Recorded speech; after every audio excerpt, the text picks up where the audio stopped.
Bonjour à tous, aujourd'hui on se retrouve pour une nouvelle vidéo sur l'édition et je vais vous parler des différentes possibilités pour publier un livre.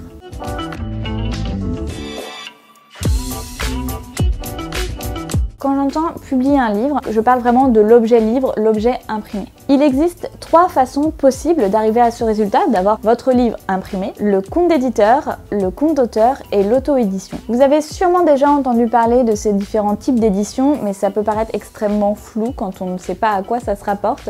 Donc je vais vous expliquer aujourd'hui de manière assez synthétique quelles sont les différences entre ces 3 types de publications, quels en sont les avantages, les inconvénients, les limites et parfois les dangers. Tout d'abord, l'édition à compte d'éditeur. Donc l'édition à compte d'éditeur, on va dire l'édition classique, c'est le fait de publier son roman avec un éditeur.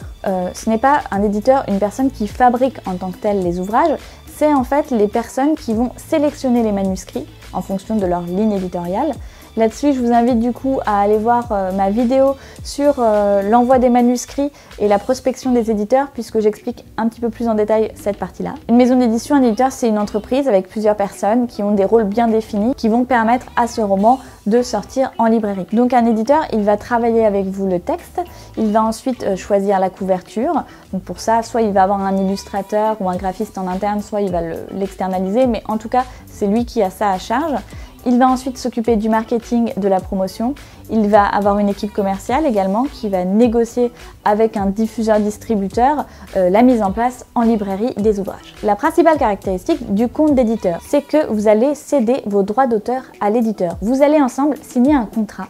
Un contrat dans lequel, en échange de vos droits, donc de votre propriété intellectuelle, de vos droits d'auteur, donc de l'autorisation d'exploiter selon une durée définie et des conditions définies dans le contrat, votre roman. Ce qu'il faut bien comprendre, c'est que vous cédez réellement vos droits, donc après on ne va pas rentrer là aujourd'hui dans les détails du contrat d'édition, je reviendrai là-dessus dans une prochaine vidéo, mais ce qu'il faut vraiment comprendre là-dessus, c'est que vous allez céder la propriété de vos droits à l'éditeur en échange d'une rémunération. Cette rémunération, c'est la condition fondamentale du compte d'éditeur, c'est-à-dire que vous n'avez rien à payer. On doit vous payer pour le travail que vous avez fourni. Cette rémunération, elle a 2 formes. La première, ce sont les pourcentages, c'est-à-dire que vous allez recevoir un pourcentage sur le prix de vente du livre. Vous signez tel roman, vous avez 8% sur le livre, donc à chaque fois qu'il va y avoir un livre vendu, vous allez toucher 8% sur le livre. En général, quand vous signez un contrat à compte d'éditeur, votre éditeur vous propose une avance, ce qu'on appelle un avaloir, une avance sur droit. C'est-à-dire qu'il vous propose une somme d'argent forfaitaire en échange de cette cession de droit. Les avaloirs, c'est extrêmement variable, ça peut aller de 500 € dans une petite maison d'édition à 10 000, 20 000, 30 000 dans les plus grosses. Ça dépend vraiment de ce que vous négociez, ça dépend vraiment de l'éditeur que vous avez en face. Ça dépend du potentiel littéraire et commercial qu'a décelé l'éditeur. C'est très difficile de faire une généralité sur l'avaloir, mais en général, les maisons d'édition le proposent. Un avaloir, c'est une garantie pour l'auteur, c'est-à-dire que c'est une sorte de minimum qu'on va lui donner de rémunération pour son travail, et ensuite il va recevoir un pourcentage sur les ventes. On va prendre un exemple très simple puisque je suis nulle en maths. Vous avez un roman qui va être vendu à 10 € dans le commerce. Vous avez signé un contrat d'édition, vous avez le droit à 10% sur le prix de vente du livre. Vous avez eu un avaloir, une avance sur droit de 1000 €. C'est-à-dire que vous touchez en moyenne, on va dire, 1 € par livre. Ce que je vous explique, je le fais de manière extrêmement caricaturale parce qu'en réalité, il y a de nombreuses taxes, bref, c'est beaucoup plus complexe qu'un pourcentage sorti comme ça, mais ça vous donne une idée. Donc, si vous touchez 1 € par livre, pour atteindre vos 1000 € d'avaloir, il va falloir que soient vendus 1000 livres.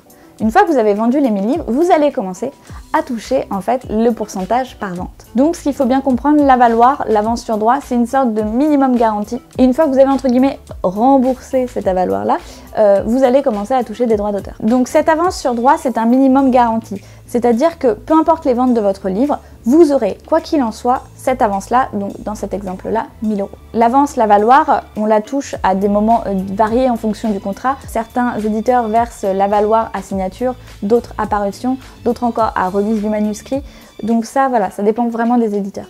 Ce que je vais vous expliquer, c'est que le compte d'éditeur, voilà la caractéristique. C'est un éditeur, un auteur, lié par un contrat d'édition. Un contrat, vous cédez vos droits en échange d'une rémunération qui a été définie selon des modalités. L'éditeur, il s'engage à quoi? En fait, l'éditeur, c'est lui qui prend le risque. C'est pour ça d'ailleurs que vous lui cédez vos droits. Parce que céder ses droits, c'est quelque chose quand même d'assez énorme, croyez-moi. C'est le risque qu'il va prendre, lui, de vendre votre livre. Donc c'est sa responsabilité de vendre votre livre. C'est à lui de mettre en place la promotion, c'est à lui de faire en sorte que le livre se trouve en librairie, c'est à lui en fait de mettre en branle tout son réseau de communication pour faire en sorte que le livre que vous lui avez confié trouve son public. Ensuite, il y a une deuxième possibilité qui est le compte d'auteur. Alors le compte d'auteur, en général, ce qu'il y a d'un petit peu fourbe, c'est que c'est souvent déguisé. Souvent, les éditeurs à compte d'auteur vous font croire qu'ils sont des éditeurs à compte d'éditeurs.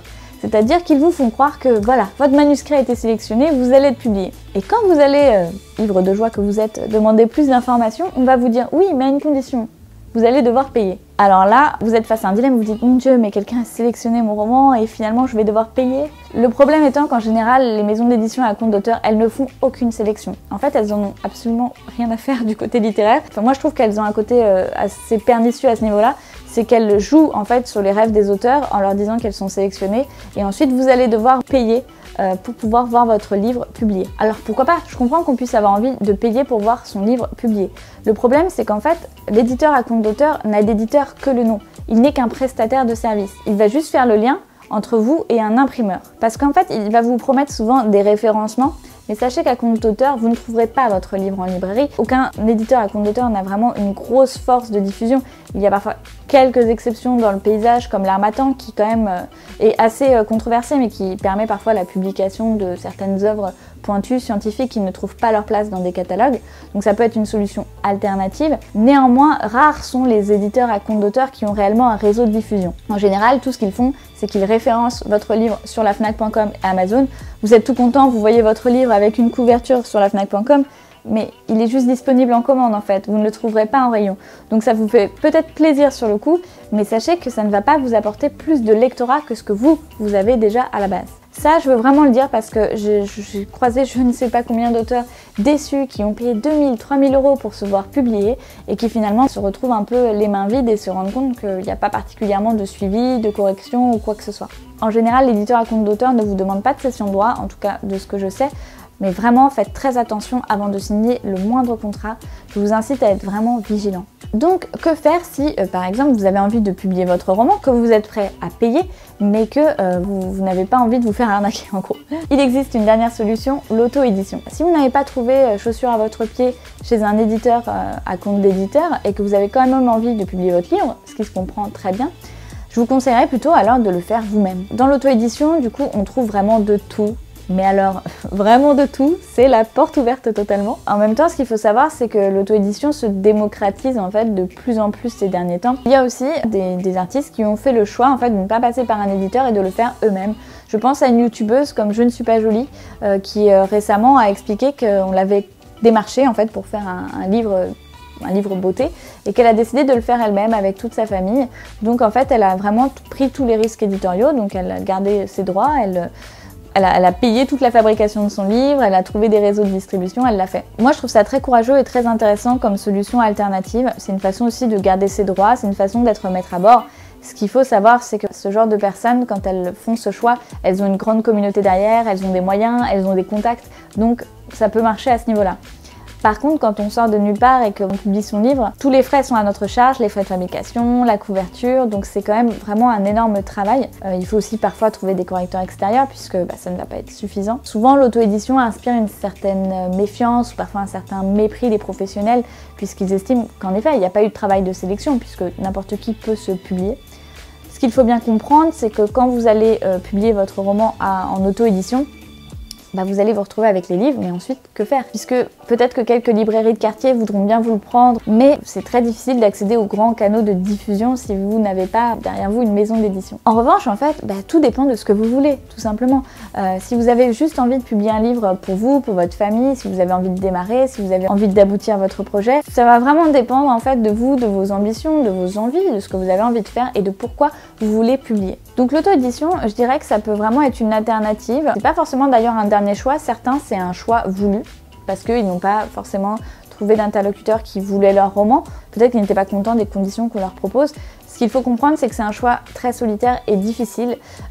Moi j'ai été publiée dans une petite maison d'édition à compte d'éditeur qui s'appelait Mi-Saison. Moi je n'ai rien déboursé évidemment, tout était pris en charge, ils ont fait d'ailleurs un boulot super parce qu'ils avaient très peu de moyens.